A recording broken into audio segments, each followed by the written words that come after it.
Bukek Xiansu. Audiobook novel silat. Cerita, Ho Ping Hu. Bab 40. Dia tidak mau banyak bicara lagi, melainkan berkata dengan suara terengah. Lekas, tunjukkan. Dan dia menyambar pergelangan tangan orang itu agar jangan sampai melarikan diri melalui tempat-tempat rahasia.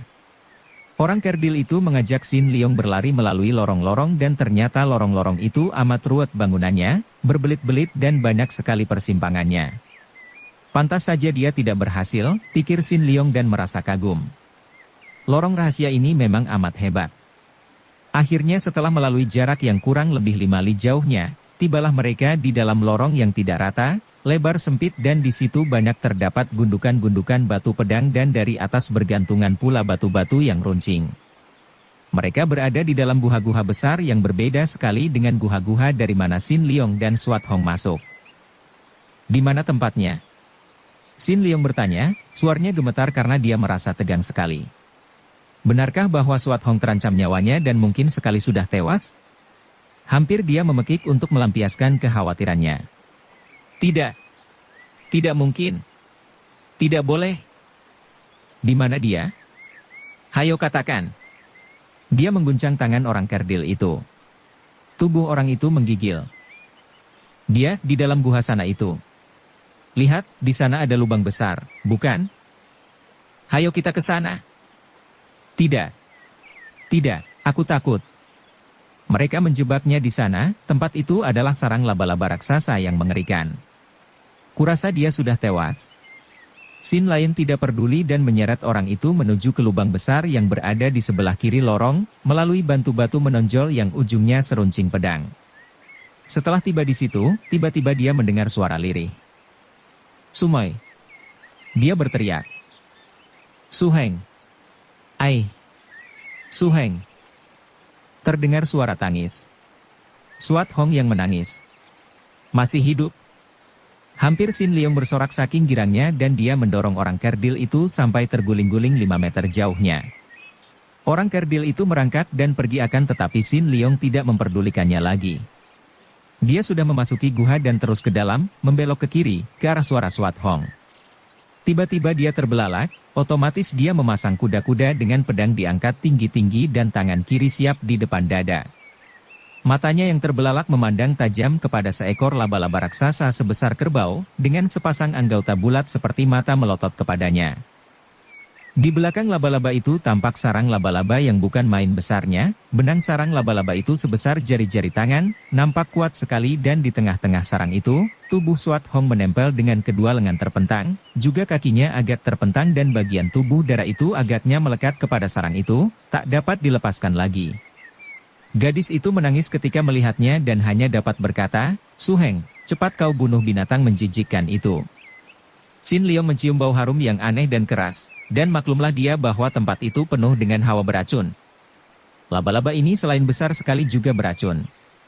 Heran dia mengapa Suat Hong masih dapat hidup, akan tetapi dia tidak memperdulikan atau memusingkan hal itu, yang penting adalah menolong Sumoynya. Tenanglah, Sumoy. Aku segera menolongmu, katanya dengan suara gemetar saking girang dan terharunya laba-laba itu memandang buas. Begitu melihat Sin Liong, dia merangkak maju dengan cepat sekali dan tiba-tiba, berbarengan dengan gerakan kaki depan dan mulutnya, sinar putih menyambar ke arah Sin Liong. Itulah benang besar yang mengandung daya lekat luar biasa sekali. Sin Liong menggerakkan pedang rampasannya dan tali putih itu terbabat putus. Kemudian dia melangkah maju, mengelak dari sambaran tali kedua kemudian dari samping dia menggerakkan kaki menendang. Des! Betapa besar pun ukuran tubuh binatang itu, namun terkena tendangan kaki Sin Liong, dia terlempar, terbanting pada dinding batu, terhuyung-huyung lalu menghamburkan banyak benang putih ke arah Sin Liong.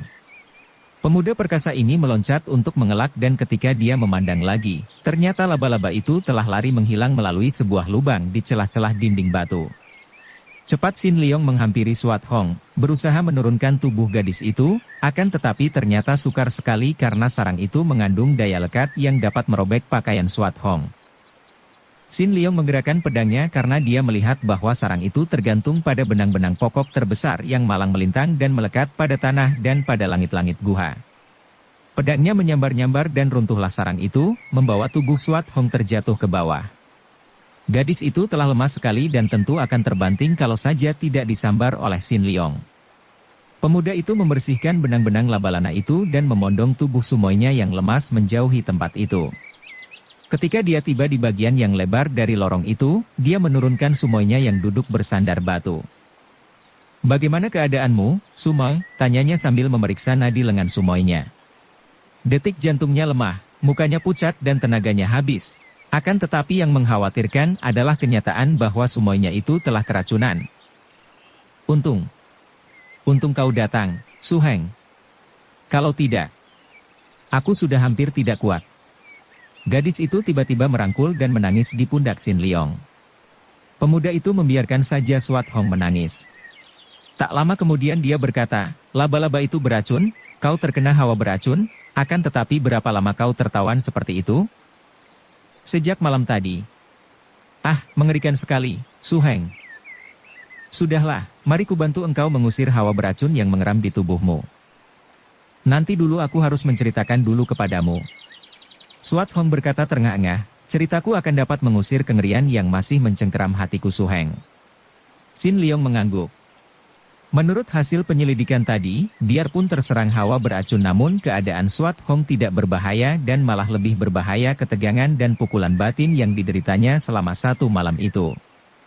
Memang menceritakan kengerian yang mencengkeram merupakan obat mujarab pula, seolah-olah kengerian yang ditahan-tahan itu memperoleh jalan keluar dan dapat meringankan hati yang tertekan. "Aku mengejar mereka dan mereka itu lenyap. Aku penasaran dan mencari terus, selalu tampak berkelebatnya bayangan mereka sehingga pengejaranku terarah. Aku sama sekali tidak mengira bahwa mereka memang memancingku ke tempat ini. Ketika aku melihat bahwa cuaca mulai gelap, aku melihat pula sinar api di depan dan terus aku mengejarnya. Kemudian, di antara sinar obor aku melihat beberapa orang kerdil lari memasuki guha ini. Aku cepat mengejar dan melihat bayangan mereka dekat sekali. Kupikir asal dapat menangkap seorang di antara mereka dan memaksanya menjadi petunjuk jalan, tentu beres. Maka melihat bayangan mereka begitu dekat di dalam guha ini, aku menerjang dan melompat maju, bermaksud menangkap seorang di antara mereka." Sin Leong mendengarkan penuh perhatian dan diam-diam dia membandingkan pengalaman sumoinya dan pengalamannya sendiri. Ternyata jalan pikiran mereka untuk menawan seorang lawan adalah sama, hanya sayangnya, sumoinya tidak tahu bahwa dia sedang dipancing memasuki jebakan yang amat mengerikan. Ketika aku meloncat itu, aku tidak tahu bahwa di depanku terdapat sarang laba-laba itu. Tubuhku tertangkap, aku meronta-ronta namun laba-laba itu terus menambah tali-tali mengerikan itu yang mempunyai daya melekat luar biasa. Aku meronta terus sampai kehabisan napas dan melihat laba-laba itu begitu dekat, seolah-olah hendak menjilatku dan hendak menggigit. Aku pingsan entah beberapa kali. Engkau masih untung dapat terhindar, Sumoi. Sungguh pun aku merasa heran sekali. Dapat kau bayangkan betapa ngeriku, Su Heng, ketika aku siuman, tak jauh dari situ terdapat obor yang mendatangkan cahaya remang-remang amat mengerikan, dan aku terjerat sama sekali tak mampu bergerak, dan laba-laba itu mendekati aku, lalu mundur kembali, mendekati lagi seperti ragu-ragu, melihat kaki yang berbulu itu, meraba-raba. Swat Hong kembali menutupi mukanya dan terisak-isak. Memang hebat sekali pengalamanmu, Sumoi. Akan tetapi yang penting, engkau dapat terhindar. Hanya satu hal aku tidak mengerti, mengapa selama itu laba-laba raksasa tadi tidak menggigitmu. Padahal dia amat berbisa. Berkat inilah, Swat Hong mengeluarkan sebuah batu sebesar kepalanya, batu yang berkilauan mengeluarkan cahaya hijau. Akhirnya engkau membawa bekal batu mustika hijau? Pantas. Tentu saja binatang itu tidak berani menggigitmu, bahkan setiap kali mendekat menjadi ketakutan dan mundur kembali. Untung sekali, Sumoi. Sekarang, marilah kubantu engkau mengusir hawa beracun dari tubuhmu. Baik, Su Heng. Tiba-tiba napasnya menjadi sesak dan Swat Hong terguling pingsan. Sin Leong cepat menyambar tubuh Sumoinya dan memeriksanya. Dia merasa heran sekali karena begitu memeriksa, dia mendapat kenyataan bahwa keadaan Sumoinya tidak seringan yang diduganya semula. Hal ini adalah karena tadi Sumoinya meletakkan batu mustika hijau itu di pinggangnya, maka ketika pada pemeriksaan pertama, Hawa beracun agak tertolak oleh mustika itu sehingga kelihatannya hanya ringan. Sekarang, setelah batu itu dikeluarkan, daya tolak racun dari batu itu meninggalkan tubuh Swat Hong dan hawa beracun yang amat jahat itu menyerang sepenuhnya membuat Swat Hong roboh pingsan. Sin Leong tidak ragu-ragu lagi, cepat dia memijat tengkuk dan mengurut kedua urat besar di pundak. Swat Hong mengeluh lirih dan membuka matanya. Sumoy, kau ternyata terluka hebat juga di sebelah dalam tubuhmu oleh hawa beracun itu. Lekas kau buka baju atas, aku harus mengerahkan Sin Kang, menempelkan tangan di punggungmu, langsung tidak tertutup pakaian. Suara Sin Leong sungguh-sungguh dan Swat Hong juga mengerti akan keadaannya yang berbahaya. Dia merasa pening dan dadanya sesak sekali, maka tanpa membuang waktu lagi dia lalu membuka bajunya, duduk membelakangi Sin Leong dan membiarkan punggungnya terbuka sama sekali. Auk! Ah, panas sekali. Ah, Su Heng, badanku seperti dibakar rasanya. Swat Hong merintih sambil memegangi bajunya dan mencegah baju itu merosot. Tenanglah, Sumoy. Biar ku mulai, kau menerima sajalah hawa Sin Kang dariku. Sambil duduk bersila di belakang Swat Hong, Sin Leong lalu menyalurkan tenaga Sin Kang yang dingin, menempelkan telapak tangan pada punggung yang berkulit putih mulus, halus dan pada saat itu panas sekali. Setelah telapak tangannya menempel, baru Sin Leong tahu betapa hawa beracun itu mendatangkan hawa panas yang makin lama makin hebat. Ah, dia terlalu sembrono, mengira luka Sumoynya tadi ringan saja sehingga tidak segera mengobati Sumoynya. Swat Hong merasa tersiksa, mulutnya terbuka dan dia merintih-rintih. Hawa panas luar biasa yang menyerang dari dalam membuatnya berpeluh, akan tetapi kini terasa olehnya betapa dari telapak tangan di punggungnya itu masuk perlahan-lahan hawa dingin, sedikit demi sedikit. Dia ingin membantu Sin Leong akan tetapi diurungkannya niat itu. Biarlah, dia ingin melihat sampai di mana pemuda itu akan membelanya. Dia tahu bahwa mengerahkan Swat Im Sin Kang untuk mengusir hawa beracun yang panas itu membutuhkan pengerahan tenaga yang kuat, apalagi harus dilakukan sedikit demi sedikit dengan hati-hati sehingga akan menghabiskan tenaga. Pula, begitu merasa telapak tangan pemuda itu di punggungnya yang telanjang, semacam perasaan aneh memasuki hatinya dan dia ingin agar telapak tangan Su Hengnya itu tidak lekas dilepaskan dari punggungnya. Karena itulah dia tidak mau membantu, membiarkan Su Hengnya mengerahkan tenaga sendiri untuk mengusir hawa beracun itu. Sin Leong tidak menaruh curiga, hanya mengira bahwa Sumoynya terlalu lelah sehingga tidak kuat membantunya. Hal ini malah membuat dia makin bersemangat mengerahkan tenaganya. Mukanya mulai meneteskan keringat dan dia memejamkan matanya, memusatkan seluruh hati dan pikirannya ke dalam usaha pengobatan itu. Dia tidak tahu betapa Sumoynya tersiksa, bukan hanya tersiksa oleh bentrokan antara tenaga Swat Im Sin Kang yang mengusir hawa beracun panas melainkan juga tersiksa oleh perasaannya sendiri yang tidak karuan. Tidak melihat betapa Swat Hong mengepal tangan kirinya, mulutnya terbuka terengah-engah, dan di mukanya tidak hanya peluh yang menetes, melainkan juga air mata. Juga kedua orang muda ini tidak tahu betapa di tempat itu muncul bayangan seorang kakek yang berdiri tegak memandang mereka sambil mengelus jenggotnya. Kakek ini berpakaian rapi dan sederhana bentuknya namun yang terbuat dari kain yang mahal, jenggotnya yang panjang terpelihara rapi, sudah banyak putihnya, dan rambutnya yang putih juga tersisir rapi dan digelung ke atas, diikat dengan pembungkus rambut sutra biru dan ditusuk dengan tusuk konde emas. Wajah kakek ini biarpun sudah tua namun masih kelihatan tampan dan bersih, ketampanan yang membayangkan kekejaman, apalagi dari sinar mata dan tarikan mulutnya yang seperti orang mengejek. Kalau tidak melihat mulut dan sinar matanya, kakek ini tentu akan menimbulkan rasa hormat karena dia lebih pantas menjadi seorang pendeta atau pertama yang agung. Kakek itu mengelus jenggotnya dan pandang matanya tertuju kepada tubuh belakang Swat Hong yang telanjang. Sinar matanya seperti membelai-belai punggung yang melengkung indah itu, yang terakhir di bawah membesar sampai ke pinggul yang hanya tertutup sebagian oleh baju yang merosot, dari samping punggung tampak membayang tonjolan buah dada yang gagal tertutup sama sekali oleh baju yang dipegang oleh tangan Swat Hong. Dalam keadaan tanggung-tanggung ini, telanjang sama sekali bukan dan tertutup rapat juga bukan. Keadaan Swat Hong mendatangkan daya tarik yang luar biasa, dan mudah membangkitkan berahi seorang pria yang memang benaknya penuh terisi oleh hayalan-hayalan cabul. Siapakah kakek yang usianya kurang lebih 60 tahun akan tetapi masih begitu tertarik melihat punggung telanjang seorang dara? Dia adalah seorang bertapa yang belum lama turun dari pertapaannya di lereng pegunungan Himalaya. Selama 20 tahun dia meninggalkan daratan besar merantau ke barat dan akhirnya bertapa di lereng Himalaya, bertemu dengan pertapa-pertapa sakti dan mempelajari ilmu. Dahulunya dia adalah seorang Tosu yang ingin memperdalam ilmunya. Akan tetapi setibanya di Himalaya, dia bertemu dengan ahli ilmu hitam sehingga pelajaran agama Tu diselewengkan menjadi pelajaran kebatinan yang penuh dengan ilmu sihir yang aneh-aneh.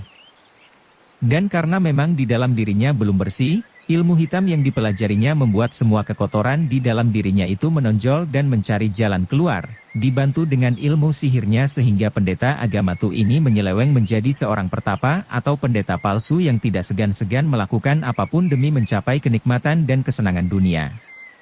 Nama pendeta ini adalah Ouyang Chinchu, seorang yang memiliki kepandaian silat tinggi, akan tetapi lebih-lebih lagi, memiliki kekuatan sihir yang membuat dia terpakai sekali tenaganya oleh Jenderal Anlusan.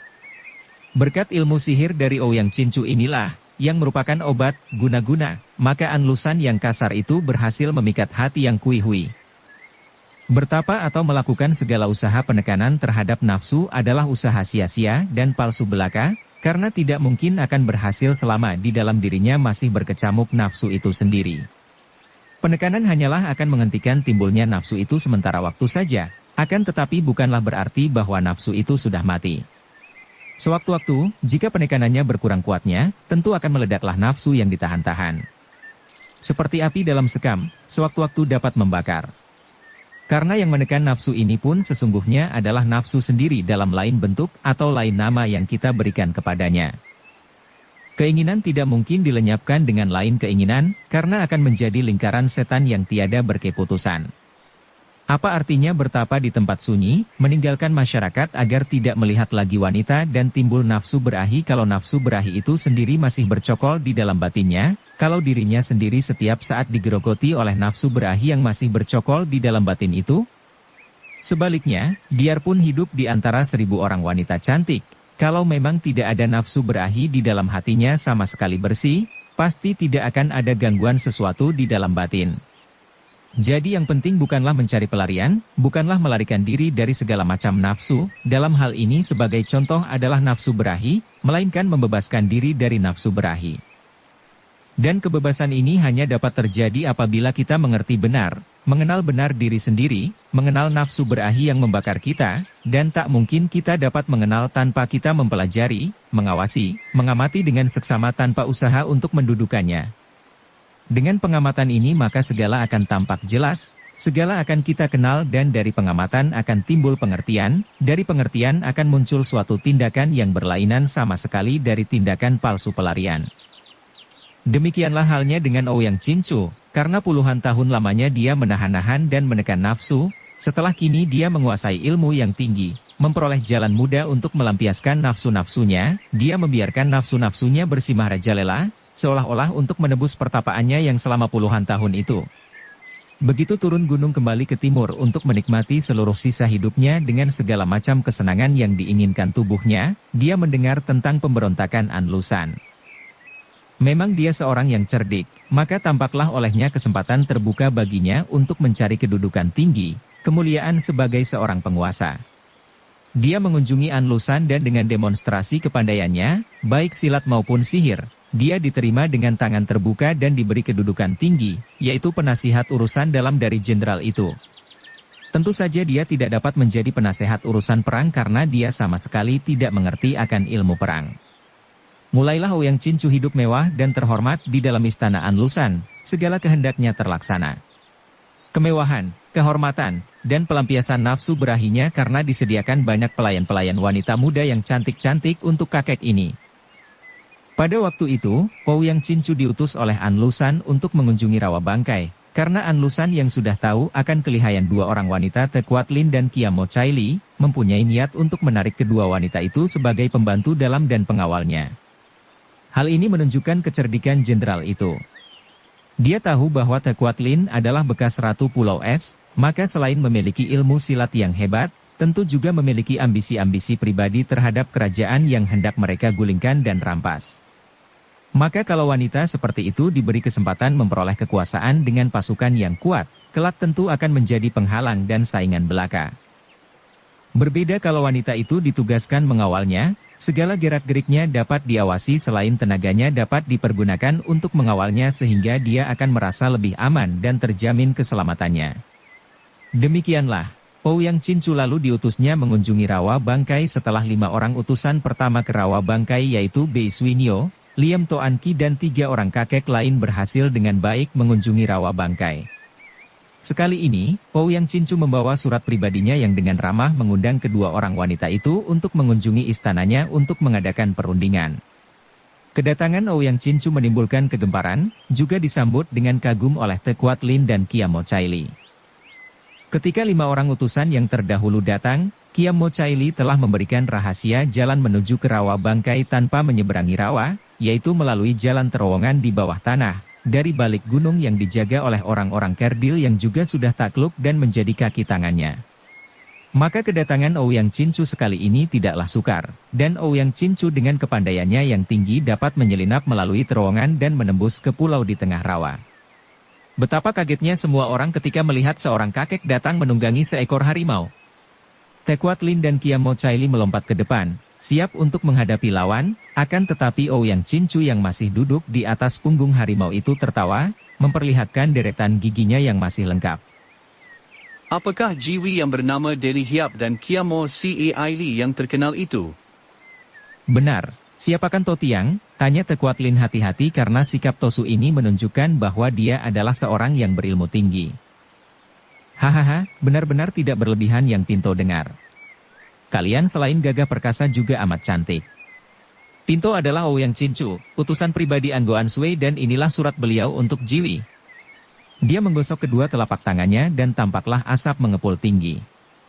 Asap itu membentuk bayangan seorang pelayan istana yang cantik, yang berjalan terbongkok-bongkok kepada kedua orang wanita itu dan menyerahkan sebuah sampul surat. Tentu saja Te Kuat Lin dan Kia Mo Chai Li bengong terlongong menyaksikan permainan sulap yang hebat ini. Te Kuat Lin menerima surat itu sambil mengerahkan sinkangnya dan wush, wanita pelayan itu lenyap tanpa bekas. Hahaha, keliap benar hebat. Ouyang Cincu berseru dan dia meloncat turun dari atas punggung harimau, lalu meniup ke arah harimau itu dan harimau itu tertiup dan melayang tinggi lalu lenyap di angkasa. Tentu saja semua ini adalah hasil sihir dari Ouyang Cincu. Harimau dan pelayan wanita itu tentu saja tidak ada sesungguhnya, yang ada hanyalah Ouyang Cincu yang mempergunakan kekuatan sihirnya mempengaruhi dua orang wanita itu sehingga mereka melihat apa yang dihayalkan oleh Ouyang Cincu. Padahal, yang menyerahkan surat adalah pendeta itu sendiri yang datang dengan jalan kaki. Kia Mo Chai Li tertawa. Hai Hik, kiranya utusan Anggoan Sui adalah seorang tukang sulap. Ouyang Cincu memandang wanita itu sambil tersenyum. Mereka saling pandang dan sudah ada kecocokan di antara mereka. Kia Mo Chai Li dapat melihat bahwa kakek itu, biarpun usianya sudah 60 tahun, namun masih tampan gagah dan matanya bersinar-sinar penuh nafsu berahi. Sebaliknya Ouyang Cincu juga dapat mengenal Kia Mo Chai Li, seorang wanita yang biarpun usianya sudah setengah abad lebih, namun memiliki nafsu yang besar dan awet muda karena terlalu banyak mempermainkan dan menghisap hawa muda dari banyak perjaka. Dia tersenyum makin lebar dan berkata, bukankah Chai Li suka akan ilmu sulap? Kita berdua suka bicara dan bersikap terang-terangan, tanpa menutupi badan sama sekali, bukan? Kalau bukan Kia Mo Chai Li yang terkena sihir itu, tentu dia akan menjerit saking kaget dan ngerinya. Betapa tidak akan ngeri kalau tiba-tiba dia melihat dia sendiri dan Ouyang Cincu tidak berpakaian sama sekali, telanjang bulat sama sekali di tengah-tengah orang banyak itu. Akan tetapi, ketika dia melirik dan melihat bahwa Te Kuat Lin dan yang lain-lain tidak mengadakan perubahan apa-apa, tahulah dia bahwa yang melihat mereka telanjang bulat itu hanyalah mereka berdua. Dia pun tersenyum dan menjelajahi tubuh telanjang kakek itu dengan pandang mata kagum, seperti yang dilakukan pula oleh Ouyang Cincu kepadanya.